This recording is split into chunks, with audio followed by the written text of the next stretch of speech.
Parents strongly caution the following programs are intended for mature audiences over the age of 18. These programs may contain some material that many parents would not find suitable for children and may include intense violence, sexual situations, coarse language, and suggestive dialogue. Hey, hi, hello, welcome back to another video. Today, I've got a real treat for us because it is our 2-year anniversary. So I wanted to just kind of upload a little bit early. There's still going to be an upload next month, but today we're going to be talking about common side effects. This show is... Meet Marshall. He's a bit of an oddball, but a cool guy nonetheless. He wants to find some mythological made-up mushroom that can apparently cure any disease. This crazy old lady named Hildy taught him all about it. Anyway, he's been traveling the world in search of these mushrooms. So now he finds himself exploring some random rainforest out in Peru. Eating Twizzlers out in the middle of nowhere is crazy. And then he finds them. Just kidding. He finds them. But unfortunately, they find him too. He's just barely able to make it onto the plane before his partner is ruthlessly shot in the face. The plane's fucking going down and there is no time to think. Marshall downs those mushrooms like there's no tomorrow. Is that a fucking baby?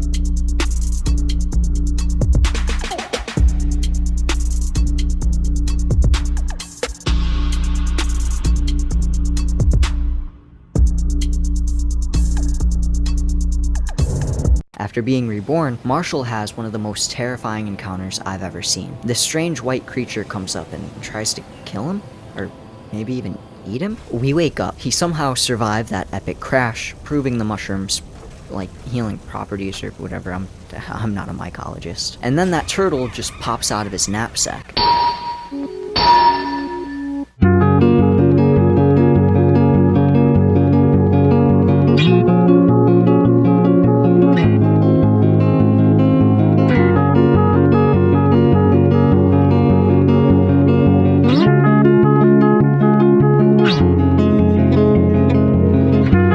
Meanwhile, back in New York City, a young Frances, actively studying pharmaceutical meds in college, is struggling through her mom, slowly developing dementia. Sometime later, Frances is now working for one of the biggest pharmaceutical companies in America, and yet she's still dealing with insurance issues, but that's not the point just yet. She's an assistant to her very, very important boss, Rick. Currently, they're holding a press conference because the newest drug the company released is making people develop depression and tendencies. He does try his hardest to fight off the crowd. It's pretty honorable, but then Marshall just comes to the mic and... Now everybody from the 313, put your motherfucking hands up and follow me! But Rick just pulls the authority card. He calls security, they have Marshall dragged out in seconds, but Frances knows Marshall. And now, she wants to know how the hell he survived that plane crash. If I disappear, investigate for Unical Pharmaceutical. He'll be living with his mom. So the security rudely throw Marshall into the ground, and Frances starts to go up to help him, but then she remembers that she's a part of the problem, so she quickly takes off her name tag before helping the poor man up. So the two are forced to reintroduce. Frances brings up high school and doesn't realize that Marshall was actually kind of head over heels in love with her, and she might have had something for him too, maybe just a little bit. He asks what she's doing around here, and she almost slips up, but she saves herself and lies straight to his face, says that she's working for some small business firm or something. So they go sit on a bench and start talking up some more ketchup before Frances moves on to her mom's illness. After explaining the situation, he comes clean to her about the mushrooms he found in Peru. She just looks at him like he's insane, so he decides to fully commit. He picks up this random pigeon and just snaps its neck. She is completely freaked out. But then he sprays some like pixie dust onto its beak, and the pigeon is just reborn, no different than Marshall's experience. The pigeon's body turns on before finally awaking and just flying off. Good for you, little man. Frances lets out a sigh of relief before realizing what this actually means. He continues explaining more on how he found it, just in some clearing next to a random toxic waste pharmaceutical dump. He claims that Peru had the perfect soil and whatever else, so he needs to perfect that, but here, in order to literally save the world. He could take down all the big pharma, he could save her mom with one mushroom, they could possibly even bring people back from the dead. Meanwhile, these shady guys are hot on Marshall's trail, taking pictures of their chat and shit like weirdos. So then we meet the DEA, looking over these pictures. They want it nipped in the bud. They? Okay, yeah. Okay, so who do we got? Shake, shake, shake, Sinora time. Work, work, work, Sinora. Work your body line and line. Got your body on time. Yeah, Capano and Harrington. Yeah, they're good. So Marshall decides to move the conversation to a more private public area, a coffee shop, and decides to continue explaining everything. But then, Francis gets a call right as he's explaining to her just how dangerous her company is. And that's when he notices a strange woman, and then a man, and now a picture. Shit, fuck, he's gone. So the detectives go through some facts about this Marshall character before they're called out to some actual job. Then we find Rick. He's super busy right now watching the newest cut of his advertisement, but he could give two fucks about anything. He's far too busy on his phone. Luckily, Frances walks in just in time. She completely lies and twists her way out of like every single question, just kind of making up some shit, really proving why she's Rick's number one. And this is when they bring up the legal disclaimer, and this scene is just so hard to watch. Just need your okay on the legal disclaimer. Constipation, nausea, stomach upset. We have to say all that?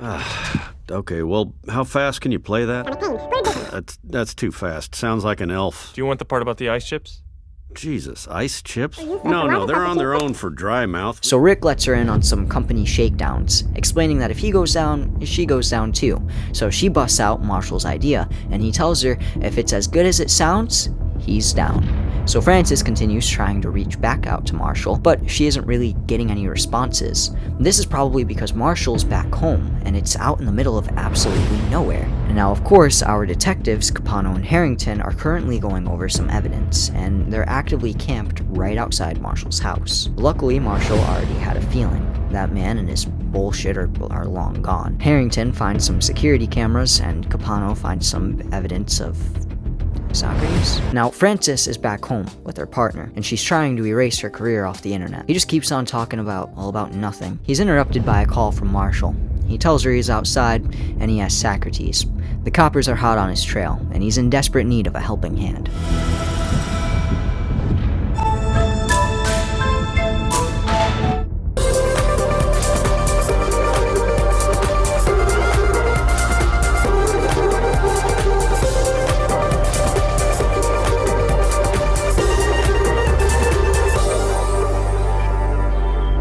So now this random man is having a private meeting with our dad's boss, Cecile. She hands over Marshall's file and tells him that he's a very dangerous man. But then he tells her that he's the one who found the mushrooms and distributed them throughout the village, and finally got in a lot of trouble for it. She makes the mistake of asking what mushrooms, and that's when the man pulls out a knife. Another man, a man named Jonas, nicknamed the Wolf, comes walking up from behind him. The man stabs himself in the hand and then quickly consumes this glowing blue mushroom, very same one as Marshall's. What the fuck? The agent is amazed and equally terrified, but the Wolf is no longer amused. He's fucking over it and wants Marshall gone for good. He tells her that he hired her, so she needs to fix this, use her power in the DEA, use her agents, and have Marshall arrested. So Marshall tells Frances that he has to come clean about it all. He claims a government agency is after him, he's being watched everywhere he goes, and he's being tracked no matter what. So he asks for super help, and sure enough, her life is pretty boring, so she's like, yeah, sure, why not? Babe. Yeah, one sec. Fish on the line here, babe. Yeah. She ditches her boyfriend and goes after him. Gah, come to daddy. Fuck yeah. You gotta go like right now? But when she gets to the meetup, he's already long gone. All because these assholes were just sitting there waiting for him earlier. Oh, fuck, dude, that's disgusting. He ended up just passing out in his car. A cop comes up and yells at him for being in a no parking zone, but still lets Marshall off with just a warning, just as long as he, leaves the spot. While the detectives are nailing down the case, they decide to make a little bet. Marshall feeds ducks every day around the same time. Since he's gone, will they come back? So now all of a sudden, Socrates is just sick.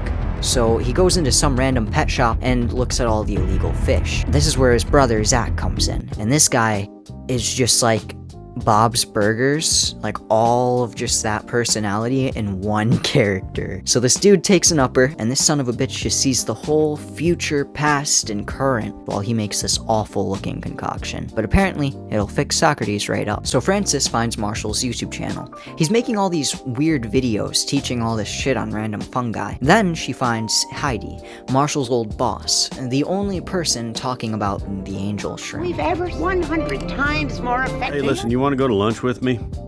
What? Well, the company is just completely fucked. So he asks Francis for just any kind of amazing news at all, and she comes right on out, acting like she's nailed the plan. She tells him about Marshall, so without a second thought, Rick yells at her to go get his beamer and find this son of a bitch. Son of a bitch.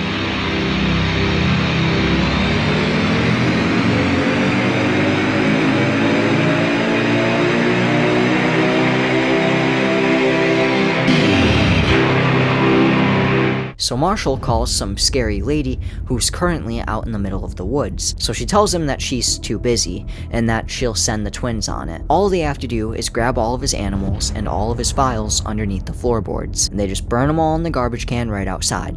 Oh, and put the animals in the truck. He continues studying his surroundings when he suddenly spots these two suspicious looking mover men. They're looking for him. They start walking up to him, but he's already long gone.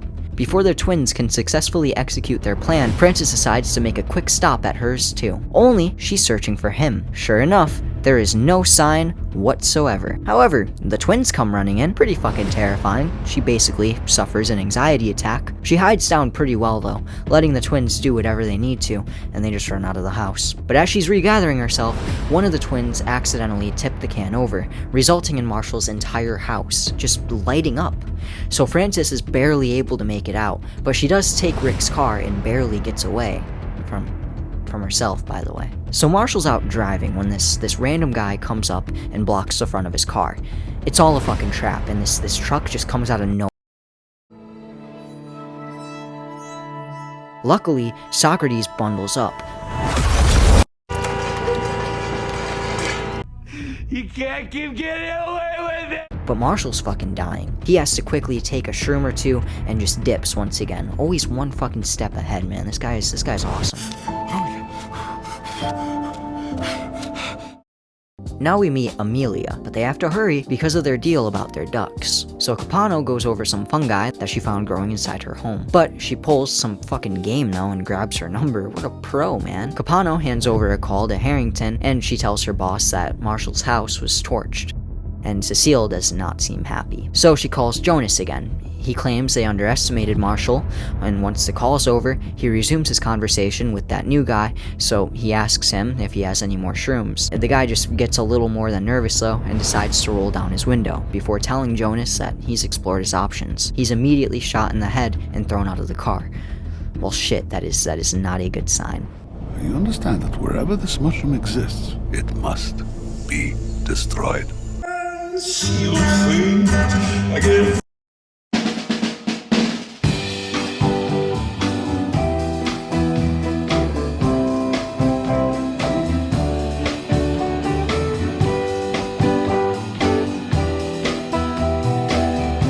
He looks out the window, and all of a sudden this cop is just standing there, and even the dog feels his eyes. So Marshall whips around, and that's when this guy, claiming this turtle is a Choco tortoise or something, but apparently Choco turtles don't grow in Peru, only elsewhere. And that's not really the point though. The point is this little guy. It may seem like a spider, but in all reality, that's a whole ass robot. Before Marshall really has time to process things, the cop comes onto the train, and Marshall's forced to run yet again.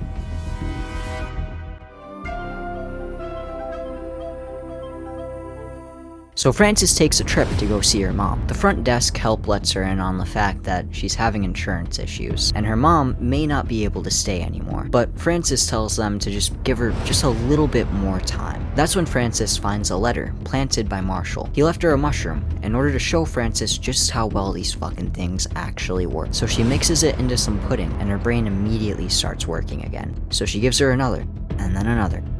Now we just fucking wait. I'm just kidding. She dips after like 4 bites. For dementia, that's so fucked. Give her more. Don't give her more. Don't give her more. So Frances is back on a dinner with her boy. He tells her that he rented an Airbnb. It has a clean bathtub like she's been wanting. You can tell she's more than happy. But then she gets a call from Marshall. She yells at him about the DEA warnings hidden around his house, and he tells her he can really explain everything right now. But she doesn't really seem to want to be involved anymore. I mean, it's a fucking bathtub in New York City after all. Now the debts go over all the mushrooms and shit they confiscated from Marshall's home. And this guy tells everyone to leave her be.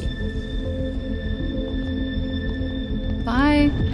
So Marshall comes up to some random car lot. He asks for a car that can drive, but the only one is some abandoned ice cream van. I feel like the cops would have a field day if they saw this shit driving down the road. So Frances goes back to Rick's. He claims she's going on a trip with him to Switzerland, but her boyfriend Nick can come. It's all paid anyway. How many vacation days do you get anyway? 30? Rick, I get 5. Ooh.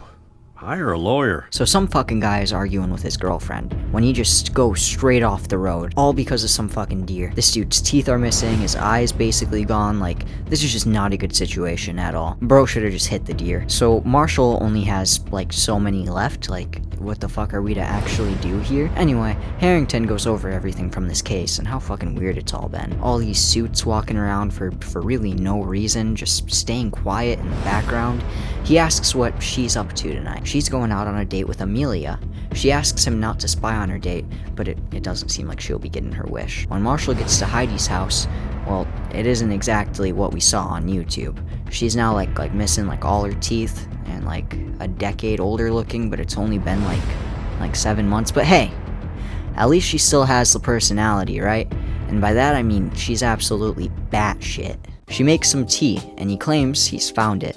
She swears it doesn't exist, the Blue Angel just can't exist, but Marshall found it by accident in Peru. Then she laughs, claiming that she spent 15 years searching for it and that he's a fucking idiot. And that was just in Peru alone. He's ridiculous. But he tells her that he found a huge dump site right up the field.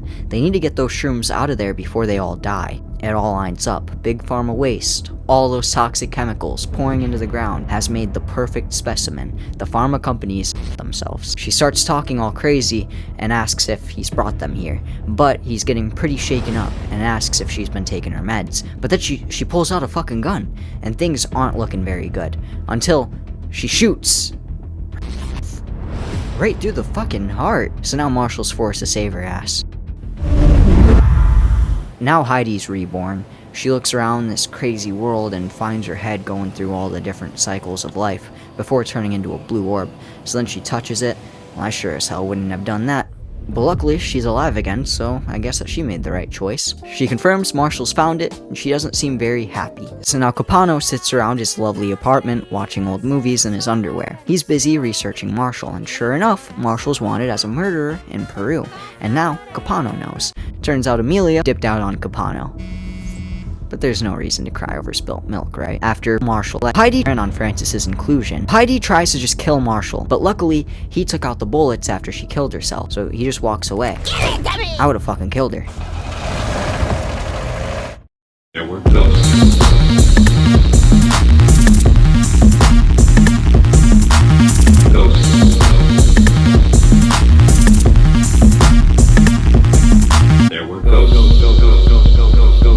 Now we move on with this dude. The deer once dominated him, now Marshall does. But when he wakes up, it's still there. This little guy. These fucking creatures, they're like coming into the real world or something. So Marshall finds a new dumping site. Frances launches to Switz with her annoying ass boyfriend.